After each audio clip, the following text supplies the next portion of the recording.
합시다. 예수님의 십자가. 성경을 줄여가지고 성경을 이렇게 줄여서 네 글자로 요약을 한다 그러면 예수 구원이에요. 예수 구원. 아멘. 다른 것으로서는 구원받을 수가 없습니다.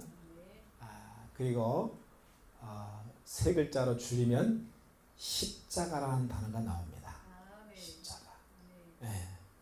그 다음에 두 글자로 줄이면 사랑이라는 단어가 나와요. 할렐루야. 그리고 진짜 딱 한 글자로 줄이라고 하면 피가 나와요. 할렐루야. 그 피는 성경에서 생명이라고 표현하고 있습니다. 그래서 영원히 죽을 수밖에 없는 우리 인간을 위해서 하늘의 생명을 가지고 십자가에서 그 피의 생명을 흘리고 그것을 대속의 그 모든 것을 값을 지불하고 그것으로 말미암아 저와 여러분이 하나님의 사랑 가운데에 구원받은 백성이 된 줄로 믿습니다. 아멘. 어제도 우리 정정래 권사님 장례식을 제가 치르고 왔습니다. 수원 연화장에서 치르고 왔는데 마음이 너무 좀 아프고 좀 힘들었습니다.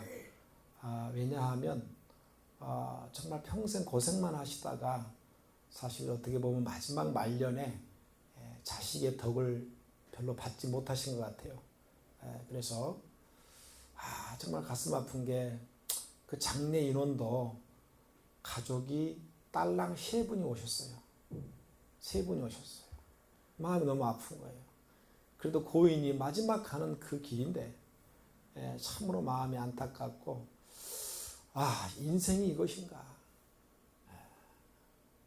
그런데 그분이 원래 이 타고난 체격이 이렇게 작으셔서 우리 권사님이 원래는 1시간 반 화장이 시간이 걸리는데 체구가 너무 작기 때문에 뭐 거의 1시간도 안 걸린 것 같아요. 빨리 타버린 거죠.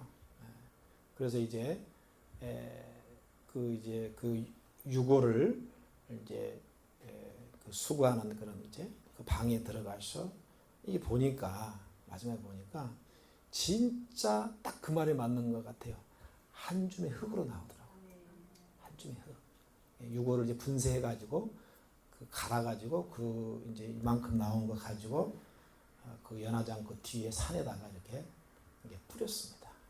뿌리고 그리고 이제 오게 되는데 마음이 참 잡잡했습니다. 마음이 좀 이렇게 먹먹하기도 하고 결국은 우리 인생은 누구나 애 없이 동일한 길로 똑같이 가요. 북망산에 한 줌의 흙이 죄가 될 텐데 정말 인생의 그 욕심과 그 만족과 그 육신적인 어떤 그런 생각에 사로잡혀가지고 너무 우리가 세상까지 집착하고 살고 있지 않는가. 참 망감이 교차하는 그런 시간을 갖게 되었습니다. 그래서 우리는 기억을 해야 합니다. 하나님께서는 너는 흙이니 흙으로 돌아가라고 주님이 말씀하셨어요. 그렇다라고 했을 때 우리가 살아있는 동안에 하나님 앞에 유일한 기회입니다.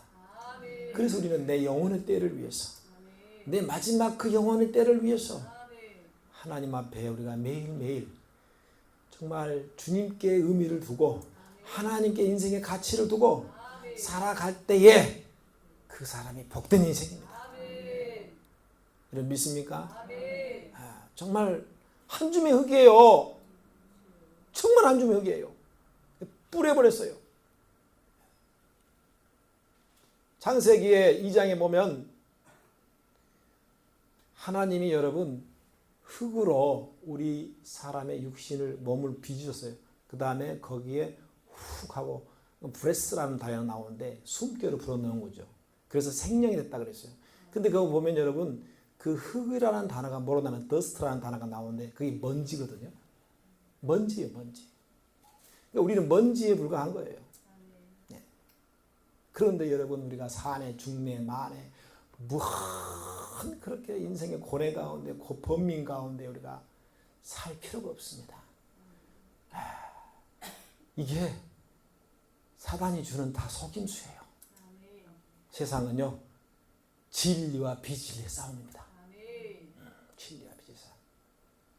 그래서 하나님 앞에 우리가 이렇게 주일이 되어서 우리 인생의 주인 되신 주님 앞에 나와서 찬양하고 예배하고 말씀 드릴 수 있는 거, 이 시간이 여러분 우리 인생의 내 인생의 최고의 복된 시간임을 믿으시길 바랍니다. 믿으신 분은 아멘하고 큰 소리 아멘 합시다. 할렐루야. 그 사랑을 우리가 받았어요. 할렐루야.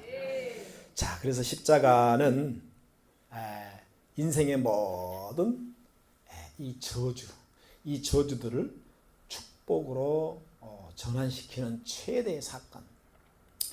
아무리 교회에 오래 다니고 아무리 여러분 교회에서 높은 직위를 가졌다 할지라도 십자가를 통과하지 않고서는요 그 사람을 진정한 그리스도인을 할 수 없습니다. 우리는 십자가를 통과해야만이 그리스도인이 될 수 있는 거예요.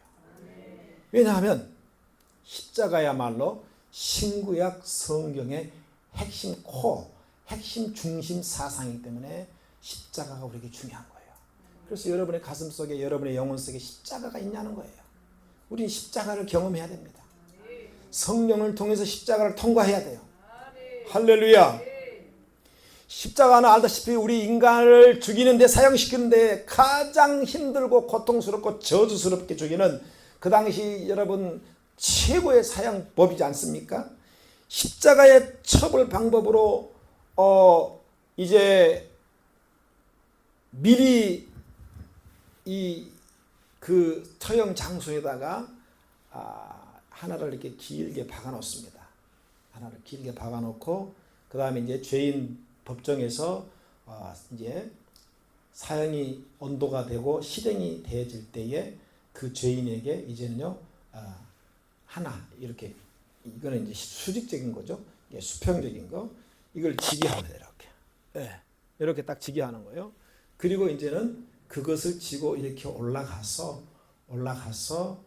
이미 박혀 있는 그 원 나무에 이제 못을 박아 가지고 죽이는 것이 십자가의 처형 그런 방법이었다는 거예요. 끔찍하죠.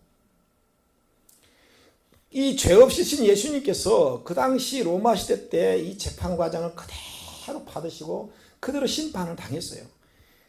그런데 여러분 십자가를 통해서 우리가 알 수 있는 것은요, 제가 계속 이 요한복음 19장을 또 18장을 강의해 오면서 예수님께서는 그동안에 요한복음 2장에서 물이 포도주가 되게 하시고 4장 5장 쭉 보면은 여러분 이 38년 된 안진뱅이도 일으키시고 맹인으로 태어난 선천적 장애인, 시각 장애인 눈을 뜨게 하시고 마지막 결정적으로 죽은 나사로를, 그것도 여러분요 무덤에서 썩어갈 즈음에 그를 불러서 깨워서 여러분요 그 시체를 일으켜 세워서 부활시키는 놀라운 권세와 능력을 보이셨는데, 기드론 시냇가를 통과하면서 어제의 예수님의 모습은 단 하나도 발견할 수 없고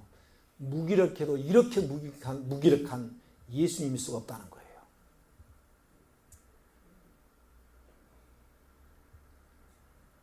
여러분 알다시피 무기력이라는 것은 무슨 뜻입니까? 어떤 일을 감당할 수 없는 그런 힘이 완전히 빠진 상태. 우리가 휴대폰으로 말하면 배터리가 완전히 방전된 상태죠. 기드론 시내를 건너면서부터 이상하리만큼 그렇게 주님이 철저하게 무기력했다. 다른 복음서에 보면 얼마나 그 십자가의 그 형틀을 지고 가서 무기력했으면요, 쓰러지니까 구레네 사람 시몬이, 그렇죠? 그 시몬이 대신 십자가를 여러분 그 얼마 동안 져줬겠습니까? 여러분 하나님의 아들이라면 그렇게 무기력하면 안 되잖아요. 아니 하나님의 아들이라며. 하나님의 아들인데 어떻게 이렇게 무기력할 수 있어요?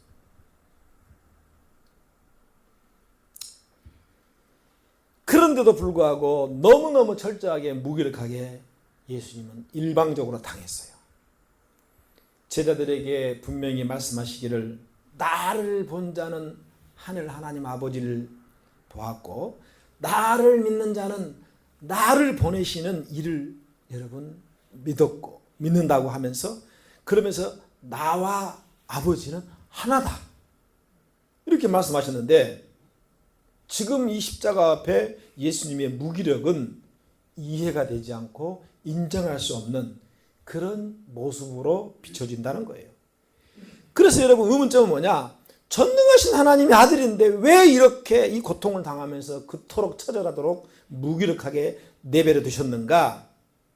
신학적인 고민도 있는 거죠. 여러분 우리에게 적용해 봅시다.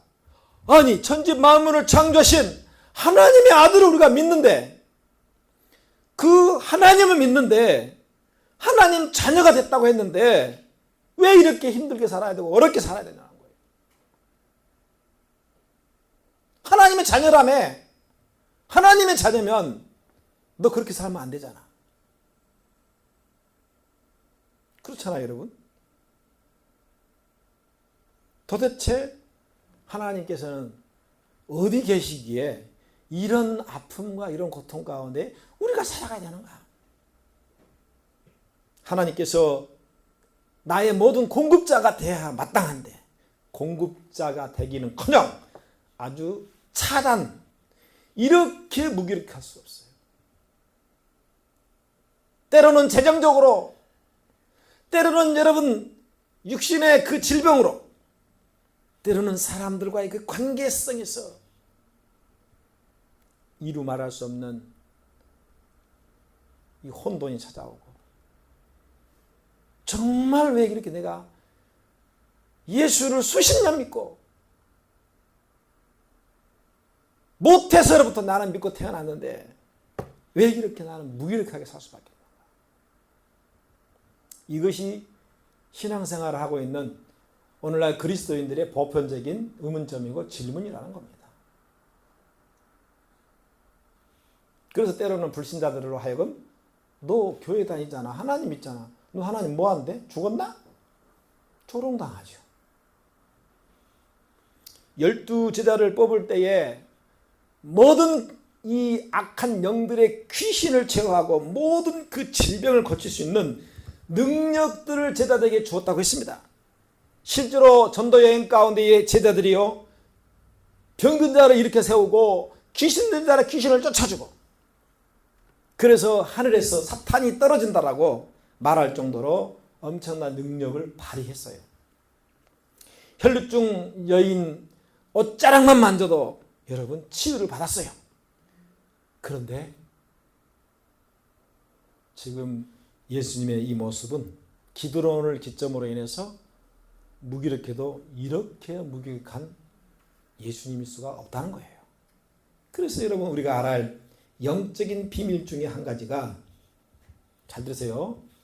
이러한 예수님의 무기력이라고 하는 것은 예수님 그 선택, 예수님 하나님의 아들 그 예수님의 선택에서 여러분이 왔다는 것을 우리가 알아야 한다는 거예요. 다시 말씀드리면 죄로 말미암아 영적인 무기력 가운데 우리가 빠져서 결국은 그 무기력 가운데에 마땅히 영원한 지옥에 가야 할 여러분 저와 여러분을 구원하시기 위해서 예수님은 스스로 우리의 무기력을 대신 거기서 지금 뭐요? 여러분 그 값을 치르고 있는 거라는 거예요. 할렐루야. 그러니까 예수님의 무기력은 결국 뭐 나 때문이라는 거예요. 그렇게 무기력하게 당해야만이 우리의 죄값을 대신 속량 값을 대신 치러주다. 그렇죠? 값을 대신 치러주는 갚아주는 리뎀티브라고 그러죠. 리뎀션 또는 리뎀티브. 네, 대속. 사랑하는 여러분, 사람의 능력이 대단한 것 같고 기술의 발전이 놀라운 것 같은 사실이지만 여러분, 이것이요 얼마나 무기력하고 무능한지 아십니까? 하나님 앞에? 여러분 절 보세요. 아무리 과학이 발전하고 인간이 대단한 두뇌를 통해서 우주를 향해서 로켓으로 쏘아 올리고 있는 현실이지만 해가 뜨고 달이 뜨고 해가 지고 달이 바닷물이 민물이 되었다가 썰물이 되었다가 여러분요 통제할 수 없습니다. 늙어서 세포가 늙어서 죽어가는 거 이거 통제할 수 없어요. 불가능해요. 살고 죽는 것조차도 내가 할 수 있는 거 없어요. 그래서 신앙과 믿음이 성숙한 사람은 여러분 철저하게 자신이 하나님 앞에는 아무것도 아니라는 사실을 인정해야 한다는 거예요. 할렐루야. 정말 우리 하나님 앞에 아무것도 아닙니다. 먼지, 더스트, 먼지에 불과해. 먼지도 안 돼.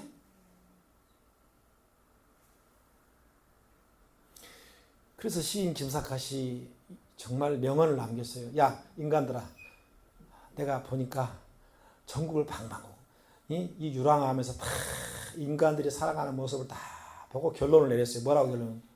100년도 못 살면서 1000년의 근심으로 살아가는 어리석은 인간들아. 그러니까 100년도 우리가 살지 못하면서 자기가 짊어지고 있는 그 근심 걱정은 마치 지가 막 1000년 만년 살 것처럼 그렇게 근심을 짊어지고 산다는 거예요. 예수님께서는 수고하고 무거운 짐 다 내게 오라. 그 짐을 다 가지고 오라고 말씀하셨잖아요. 네.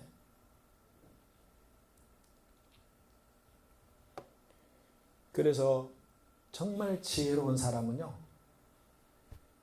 나의 출신, 나는 어디서 왔고, 나는 또 무엇을 해야 되며, 나는 또 어디로 가는가. 여러분, 이걸 아는 사람이 지혜로운 사람입니다.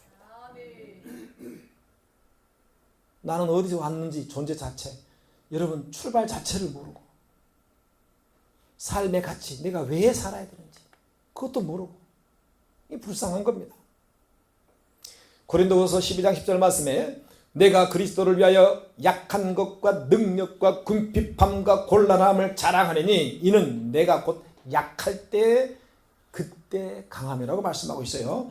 그리고 13장 4절 말씀에서는 그리스도의 약함으로 십자가에 못 박혔으나 하나님께서 능력으로 구원하셨다고 말씀하고 있어요. 따라서 잘 들으세요.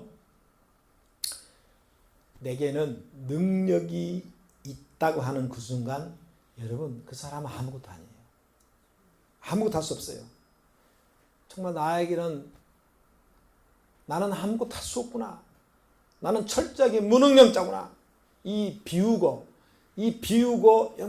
정말 그 밑바닥까지 훑어가지고 정말 완전히 그 비울 때 철저하게 하나님 앞에 내가 무능력자가 될 때 여러분 그 상태에서 여러분요 하나님께서 여러분요 우리에게요 채워주신다는 거예요.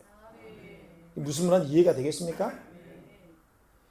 인간이 얼마나 대단해 보여요 여러분. 그런데 여러분 한번 생각해 보시기 바랍니다.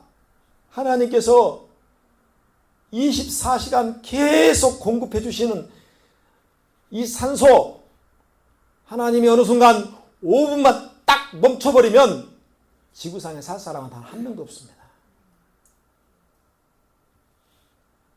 다 죽어야 할 존재들이에요. 그러니까 우리가 하나님 앞에 아무것도 아니라는 거예요. 할렐루야. 근데 우리는 그걸 망각하고 살아요. 사랑하는 여러분, 내가 철저하게 무능력해지는 것만큼 하나님을 의지하게 되어 있습니다. 능력이 많아서 하나님 없이도 살아갈 수 있다는 그 인생은 지옥입니다. 반대로 나는 능력이 없고 무능력하고 하나님만 나는 의지하며 살아야 돼. 그 사람은 천국일 거예요. 내 능력이 완전히 살아실 때 여러분요, 하나님의 능력으로 채워질 줄로 믿습니다. 십자가 앞에서 스스로 예수님께서는 이렇도록 무기력이 주는 능력을 가르쳐 준 거예요. 역설적으로 하나님 앞에 능력이 아니라 무능력이 진정한 능력이라는 거예요. 그 무능력을 통해서 하나님을 경험하고 무기력을 통해서 하나님의 능력을 맛볼 수 있다는 겁니다. 두 번째, 고통에 빠진 그 예수님의 마지막 그 유품을 갖다가 이 로마 병사들이 서로 장난질하면서 나눠 가졌어요. 누가 가질 것인가? 속옷을 재미 삼아서 서로 논쟁하고 언쟁하고 있습니다. 결국 제비 뽑기로 결정을 합니다. 사도 요한은 이 장면을 시편에 나와 있는 말씀을 인용해서 하나님의 말씀에 성취라고 그렇게 기록하고 있죠. 문제는 옷입니다. 옷. 예수님의 이 겉옷이 로마 군인들에 의해서 강제적으로 벗겨집니다. 그리고 벗긴 다음에 상당한 여러분 채찍을 그 몸에 가하게 됩니다. 한번 회초리를 때릴 때마다 슉슉슉슉 몸에 감겨서 그 다음에 그 끝에 있는 짐승 뼈다귀, 딱딱한 짐승 뼈다귀 또는 쇠조각 감겨서 탁 박히죠. 살점에 박히는 거예요. 그리고 채찍을 당기는 순간 그 살점은 떨어져 나갑니다. 그러니까 온몸에 피가 철철 흐르는 거죠. 그런데 거기다 또 옷을 입혀요. 얼마나 따갑겠습니까? 자색 옷을.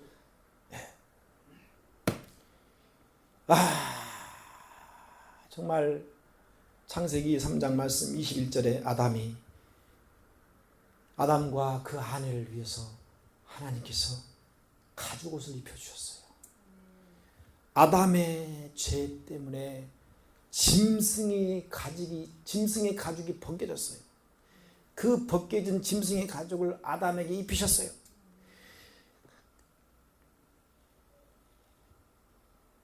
하나님이지만 아담의 그 부끄러운 죄 부분을 가리기 위해서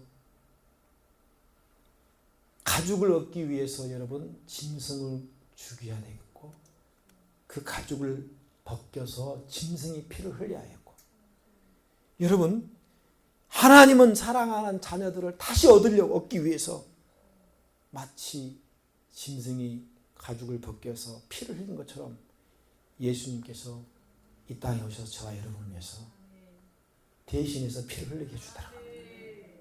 할렐루야. 군인들이 강제로 벗겨진 예수님의 옷은 두 가지가 의미가 있습니다. 첫째는 뭐예요? 다 남김없이 다 벌게 벗겨진 거예요. 그래서 병사들이 나눠 가졌습니다. 여러분, 우리가 인생 살다 보면 정말 수치스럽고 더 이상 낮아질 데가 없고 남는 것이 아무것도 그냥 nothing 아무것도 그럴 때가 있습니다. 심지어는 나를 알고 있는 사람들로 하여금 더 이상 내가 그들에게 낱낱이 감출 것이 없을 정도 다 드러날 때가 있습니다. 밑바닥까지. 사랑하는 여러분, 그럴 때 부끄러워하지 마시고 이 예수님의 십자가 위에서 벗겨짐을 묵상하시고요. 여러분 부끄러워하지 마시길 바랍니다. 할렐루야. 왜냐하면 그렇게 벗겨진 다음에 우리 하나님은 더 좋은 옷으로 입혀주시기 위한 하나님의 놀라운 은혜가 준비되었기 때문에 할렐루야. 이스라엘은 지금도 국기가 다윗의 별이잖아요. 다윗의 그 7별이 제가 작년에 이스라엘 가보니까 뭐 관공서 뭐 어디 마트 뭐 어디 뭐 학교 뭐 관광지 어디를 가더라도 여러분 다윗의 그 별이 쫙 이렇게 그려져 있어요. 정말 대단하구나. 정말 위대한 하나님. 그런데 그 다윗이 하루아침에 그렇게 위대한 군왕이 되었습니까? 아니죠. 하나님께서는 위대한 군왕으로 삼기 위해서 계획이 있었습니다. 바로 그 계획이 뭡니까? 자기의 장인 어른이었던 사울왕에 의해서 다윗은 철저하게 벗겨집니다. 낱낱이 자존심도 벗겨지고요, 교만, 아내 불의, 사울왕이 다윗을 죽이기 위해서 12년, 13년 동안 여러분 쫓아다니 추격했습니다. 얼마나 그 추격 가운데 살기 위해서 몸부림치면서 적국에 가서 여러분 사울의 부하들이 다윗을 알아채자 순간에 침을 질질질 흘리며 미친 척을 했습니다. 그러니까 다윗은 연기도 잘해요. 아마 지금 태어났으면 아마 아주 훌륭한 영화배우가 됐을 것 같아요. 탤런트가 됐다. 네. 왜 그랬을까? 왜 그랬어요, 여러분요? 이유는 한 가지입니다. 이유는 한 가지예요. 그 사울을 보면서요, 하나님은 다윗 안에 있는, 진짜 자기 안에 내재되어 있는 이 사울을 벗겨내기를 원한 거예요. 그러니까 밖에 보이는 사울이 문제가 아니라 진짜 문제는 내 안에 있는 사울이 더 문제라는 거예요. 집 나간 당자가 문제가 아니라 집에 있는 당자가 더 문제라는 거예요. 여러분 아십니까? 벗겨져야 돼, 벗겨져야 돼.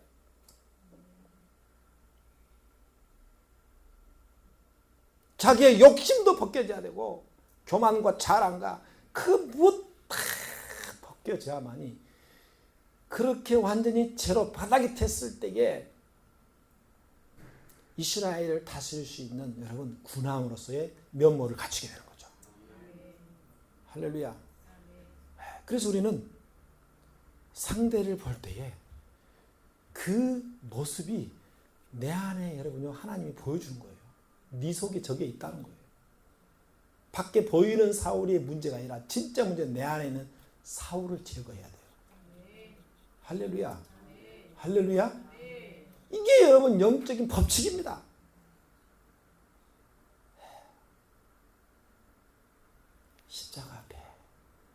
십자가 앞에 여러분 철저히 만큼 벗겨지시기 바랍니다. 아멘. 벗겨주세요. 자존심도 벗겨져야 되고, 정말 그 욕심도 벗겨져야 되고, 그래서 완전히 비워져야 되고. 그렇게 될 때 하나님은 다윗에게 더 좋은 것을 입혀주셨어요. 그래서 나라를 통일국가로 만든 거예요. 군왕이 된 겁니다. 백성들에게 칭송을 받습니다. 하나님께 합당한 다윗이 됩니다. 할렐루야. 예. 아멘. 예. 그래서 먼저 우리가 벗겨져야만이 다시 새 옷을 입을 수 있듯이 우리의 모든 육신의 모든 정욕과 이러한 모든 것들이 벗겨져야만이 당당하게 그리스도의 새 옷을 입을 수 있다는 겁니다. 우리가 우리의 죄가 십자가에 낱낱이 벗겨진 후에 예수님 옷을 입을 수 있다는 겁니다. 할렐루야. 그래서 두 번째로 하나님의 새 옷이 입혀지게 될 것이라는 것입니다. 벗겨진 것이 낮아짐이고 벗겨진 것이 정말 밑바닥이라면 이제 그리스도로 새 옷을 입게 되면 존귀한 자로 이제는요 하나님이 인정하는 높은 자가 된다는 겁니다. 요셉이 한 번씩 그 큰 인생의 변화를 겪을 때마다 그 옷이 그렇게 계속 벗겨졌어요. 아버지가 지어준 채색 옷이 있지 않습니까? 형들에 의해서 강제적으로 벗겨지잖아요. 그뿐입니까? 구덩이에 박힘을 당합니다. 미디안 상인에게 노예로 팔려갑니다. 이렇게 비참한 인생이 없어요. 조금 잘 됐다 싶었더니 보디발의 아내가 유혹해서 누명 쓰고 감옥에 갔어요. 완벽하게 바뀌어집니다. 더 이상 내려갈 데가 없어요. 그런데요, 하나님께서는 이 모든 가정 가운데에 새 옷을 계속 준비하고 계셨어요. 할렐루야. 단 하루 만에 애굽의 총리로 올라가 버립니다. 아멘. 아멘. 그때까지 인내한 겁니다. 그때까지 인내한 거예요. 할렐루야. 네.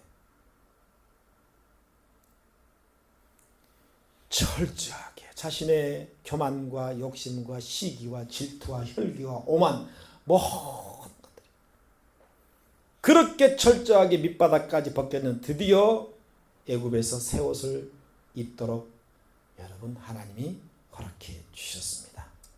예수님의 이 옷이 벗겨진 것을 묘사한 장면이 바로 이 장면이죠. 그래서 우리는 기억해야 됩니다. 하나님이 나를 높이시기 위한 방법이 십자가의 방법이에요. 그 십자가를 우리가 입음으로써 마귀의 자녀에서 하나님의 자녀가 되었고요. 지옥 백성에서 천국 백성이 되었고요. 어둠과 저주의 인생에서 생명의 빛의 자녀가 우리의 신분이 우리의 아이덴티티 정체성 신분이 통째로 바뀌어버렸어요. 할렐루야. 예수님의 옷이 벗겨지고 나서 사도 요한은 이 요한계시록 1장에 부활하신 예수님, 그 다음에 하늘에 계신 그 예수님을 만났을 때 제일 먼저 기록한 것이 예수님의 옷에 대해서 묘사했어요. 옷에 대해서. 네. 그 옷은 어떠했더라. 그 옷은 어떠했더라. 따라서 나도 모르게 타인에 의해서 누군가에 의해서 옷이 벗겨지고 낮아지는 것을 두려워하지 마시기 바랍니다. 할렐루야. 자존심이 짓밟히고 정말 내 안에 마지막 남은 도저히 나는 이것은 비울 수 없는 그것이 벗겨지더라도요. 두려워하지 마시기 바랍니다. 주님께서 새 옷을 준비하고 계셔요. 할렐루야. 아멘. 그래서 이 벗겨짐의 역사는 새로운 회복의 기회라는 겁니다. 이게 십자가의 메시지예요. 마지막으로 여러분 우리는 하나님 앞에 교회 공동체를 이루고 있습니다. 무슨 말이냐? 오늘 예수님이 여자여 보소서 아들입니다. 그렇죠? 그리고 사랑하는 제자 요한에게 말하기를 보라 네 어머니다. 네 어머니다. 이게 무슨 말입니까? 피 한 방울도 섞이지 않았잖아요. 결국은 앞으로 예수님의 십자가 사건을 통해서 교회의 공동체가 어떻게 이루어질 것인가에 대해서 주님이 미리 이렇게 사도 요한에게 말씀하고 있는 것입니다. 무슨 말이냐? 교회라고 하는 것은 이 땅에서 이미 권력 친척을 넘어서 하나님의 나라 영적 교회의 공동체 형제 자매가 그리스도의 피로 말미암아 이루어지게 될 것입니다. 그래서 교회가 귀한 거예요. 교회에서 우리가 형제 자매 된 것이 예수 피값으로 된 거예요. 할렐루야. 아멘. 예. 그 아들이 고통을 당하는 걸 보고 마리아는 어머니는 울지 않고 침묵합니다. 왜냐고요? 이제는 하나님의 아들 예수가 자기 아들이 십자가에 저렇게 처절하게 고통당하고 죽는 것이 하나님의 뜻이라는 것을 그대로 이제 받아들이고 인정하고 순종하기 위함입니다. 아멘. 그래서 우리는 기억해야 됩니다. 정말 내가 낳아서 기른 자식들 때문에 때로는 육신적으로 너무 힘들 때가 많지 않습니까? 여러분 그거요 하나님 앞에 마리아처럼 침묵하고 기도하시면서 지켜보시길 바랍니다. 분명히 회복의 역사가 나타날 줄 믿어요. 하나님 앞에 내 생각을 버리시고 그 자녀를 향한 하나님의 놀라운 계획을 믿으라는 겁니다. 할렐루야. 자식 때문에 속상하고 상처받은 것은 사실입니다. 그런데 여러분 따지고 보면 저도 부모지만요. 내가 가만히 지금 와서 생각해 보니 모든 원인은 나한테 있더라고요. 그래서 좀 철이 들어가는 것 같아요. 그래서 요즘은 내가 우리 자녀들한테 너무 미안한 마음을 많이 가지고 내가 왜 그때 그렇게 했지?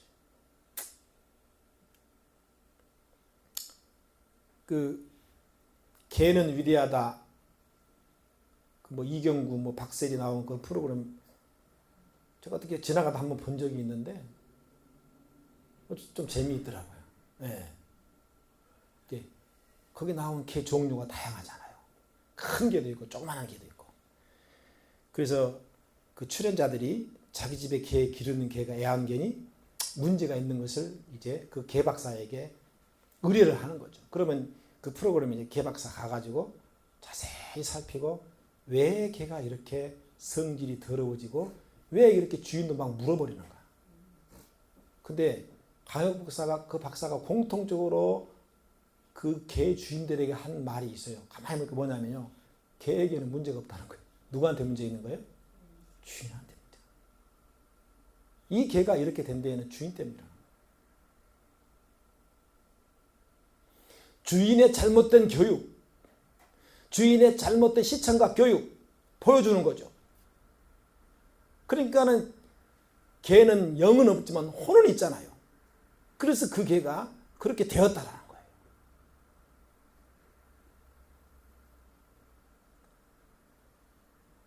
주인이 문제가 없으면 개는 문제가 없어요. 주인이 문제가 있었기 때문에 그 원인이 발생되게. 그래서 여러분 어떤 개는 막 주인을 물어뜯고 달려들고 사람만 보면 막 달려가서 물어뜯어버리고 집을 막 난장판 만들어버리고 사연이 다양하잖아요. 사랑하는 여러분, 마찬가지로 우리 자녀의 문제의 원인은 따지고 보면 자녀가 아니라 부모에게 있습니다. 인정합시다.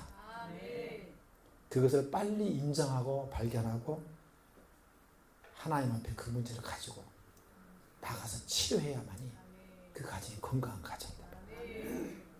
교회도 마찬가지예요. 교회도 목회자를 중심으로 영적인 부모들이 있습니다. 여러분, 직분이 올라가면 올라갈수록 그것은 잘 들으세요. 세상에서 말하는 권력, 어서리티가 아닙니다. 권세가 아니에요. 어서리티가 아니에요.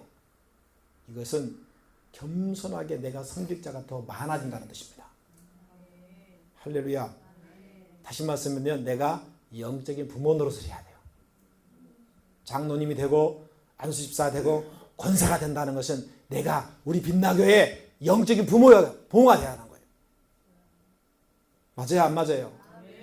그리고 그 영적인 부모들을 보고 다음 세대는 이제 배우게 됩니다. 시청각을 통해서. 그래서 성도들의 문제는 여러분, 성도들의 문제가 아니라 곧 목회자의 문제고 그 교회 공동체 리더들의 문제입니다. 마리아는 새로운 사명은 이제 네가 한 어머니로 살지 말고 세상에서 이 교회의 거룩한 공동체의 어머니로 살라는 것이에요. 단순한 한 가정의 어머니가 아닌 영적 공동체로 이제 책임을 가지고 살아야 한다는 것입니다. 이것은 오늘 부모된 저와 여러분에게 모두 다 해당되는 말씀인 줄로 믿습니다. 사도행전 1장에 성령을 기다리고 있는 120명 성도들 중에 사도들과 함께 예수의 어머니 마리아와 형제들과 함께 기도했다고 말하고 있어요. 그들이 영적인 교회의 리더고 부모로서 먼저 모범을 보인 겁니다. 할렐루야. 그래서 우리 빛나교의 모든 부모님들은 우리 교회에 속한 자녀들이 다 내 아들이고 내 딸이라는 것을 기억해야 돼요. 할렐루야. 왜냐하면 십자가의 보혈 피로 맺어진 영적인 공동체이기 때문에. 아멘. 예수의 피가, 그 십자가의 피가 인간의 혈을 넘어서, 혈육을 넘어서 하나님 나라의 아름다운 새로운 교회 공동체를 여러분 이루어가야 한다는 얘기입니다. 할렐루야. 그래서 우리는 영적으로 살아야 한다는 얘기예요. 그래서 모두 내 자식이고 내 부모이고 다 내 형제 자매라는 것입니다. 예수님의 십자가가 이렇게 세상에서 가장 아름다운 교회 공동체를 만들어 주셨습니다. 그래서 우리가 할 일은 예수의 인격을 담아서 서로 사랑하고 섬기는 것입니다. 그래서 제가 하는 얘기 있잖아요. 교회의 미니스터리, 사역, 이 월, 일보다 그 일보다 더 중요한 게 여러분 사랑이라고. 아멘. 일은 마르다처럼 막 열심히 막 가지고 그냥 그 여러분 옛날에 그 시골에서 닭 잡을 때 있잖아요. 무식하게 잡았어요. 어떻게 잡느냐? 물론 어떤 집은 목을 삐틀어 가지고 이렇게 죽이는 방법도 있지만 또 어떤 집은 뭐예요? 잔인하게 말이에요. 닭 그 목을 있잖아요. 잘라버려요. 그건 저는 눈으로 봤거든요. 잘라놓고 닭을 풀어놓으면 닭이 있잖아요. 머리가 없잖아요. 머리가 없는 상태에서 막 얼마나 열심히 다니는지 몰라. 막 이리 갔다 막 피를 찍찍 흘리면서 막 이리 갔다 저리 갔다 막 방향 없이 막 열심히 막 다니거든요.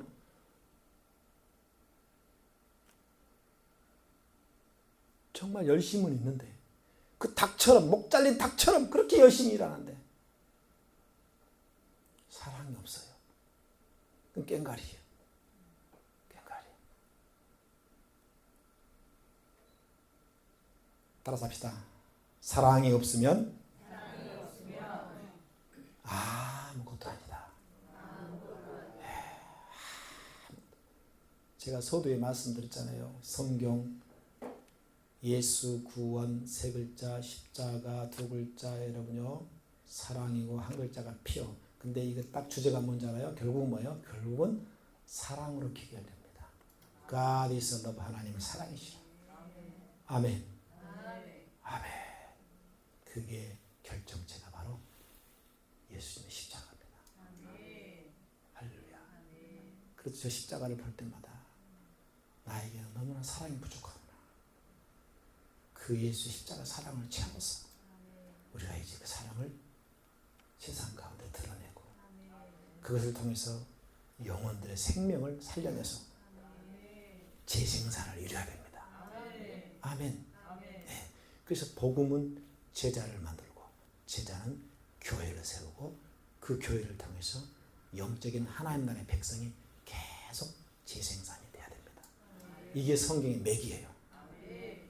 이 일을 위해서 여러분 열심히 오늘도 주님 앞에 달려가는 믿음의 길을 걸어가는 저와 여러분 되시기를 축원합니다.